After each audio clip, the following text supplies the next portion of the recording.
ఈరోజు ఆంధ్రజ్యోతిలో రాజధానిపై విద్రోహ శక్తులు విద్వేషం అని చెప్పి ఒక ఆర్టికల్ రాశారు.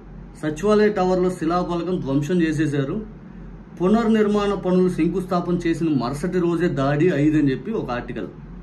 ఇదిగోండి, ఈ సచివాలయ టవర్ ముందు ఏదైతే శంకుస్థాపన చేసిన రాయి ఒక దిమ్మె పక్కన ఏదో కూలిపోయిందంట. ఇది ఇంతకుముందు ఇట్టు ఉండాల్సింది, ఇప్పుడు ఇట్ట కూలిందంట.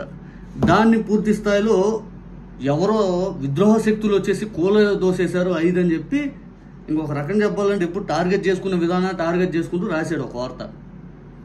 నిజం నిప్పు లాంటిది, అది ఏదో రూపాన్ని అక్కడ వాళ్ళకైనా తెలుసు. పూర్తి స్థాయిలో అక్కడ నివసించే వాళ్ళకి ఆ నిజం ఏంటో తెలుసు. ప్రపంచానికి పూర్తి స్థాయిలో వాళ్ళే ఏదో రోజైనా తెలియజేయచ్చు. ఇటువంటి చీప్ వార్తలు నిజంగా చెప్పాలనుకుంటే ఆంధ్రజ్యోతి వాళ్ళు రాయటం అయితే మంచి పద్ధతి కాదు.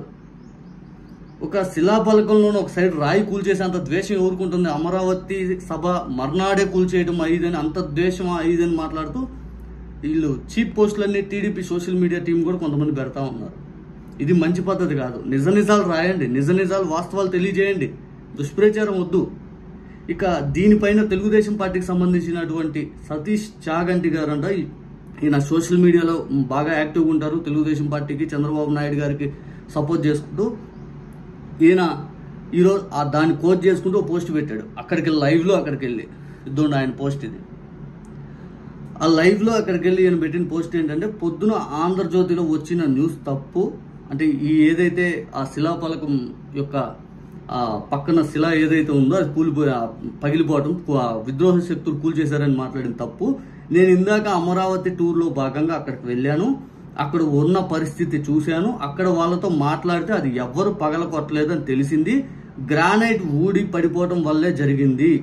రెండో సైడ్ ఉన్న శిలాఫలకం బాగానే ఉంది. ఆంధ్రజ్యోతి వాళ్ళు అమరావతి విషయంలో పనికి మాలిన పులిహార కలపడం మానేయాలి. అక్కడ ప్రజల మనసులు ఇంకా సెన్సిటివ్గానే ఉన్నాయి. ఇలాంటి వార్తలు రాసి అక్కడ వారిని రెచ్చగొట్టడం సరికాదు. ఆ వార్త మీద రాసిన పోస్టు తీసివేయటం మంచిది. జరిగింది 5 అని చెప్పి ఈయన సతీష్ చాగంటి గారు ఏదైతే ఆ శిలాఫలకం ధ్వంసం దాని గురించి రాశారు. ఆంధ్రజ్యోతిలో ఏం రాశారు? ఎవరో కూల్ చేశారని రాశారు. అక్కడ జనాలను ఎవరైనా అడిగితే చెప్పరా? ఈయన వెళ్ళి జనాలను అడిగితే ఈయన ఇదేగా చెప్పింది, ఎవరు కొలవలేదంటే ఆటోమేటిక్గా అదే కూలిపోయింది, అది పూర్తి స్థాయిలో 5 అని ఆయనే చెప్పాడు. ఇటువంటి చీప్ రాతలు ఎలా రాస్తారండి మీరు? ఎలా రాస్తారు?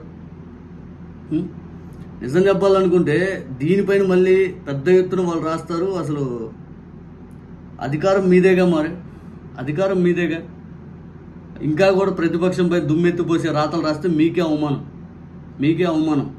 ఒకసారి తెలుసుకోండి. ఇంకోటి, ఆంధ్రజ్యోతి ఓవర్ పబ్లిసిటీతో 2019లో ఓడిపోయిందని తెలుగుదేశం పార్టీ శ్రేణులు కనీసం ఆంధ్రజ్యోతిని తిట్టలేదు 2019 తర్వాత. మళ్ళీ ఆ పరిస్థితి వస్తుంది చూడండి. ఓవర్ పబ్లిసిటీ ఎప్పుడు మంచిది కాదు.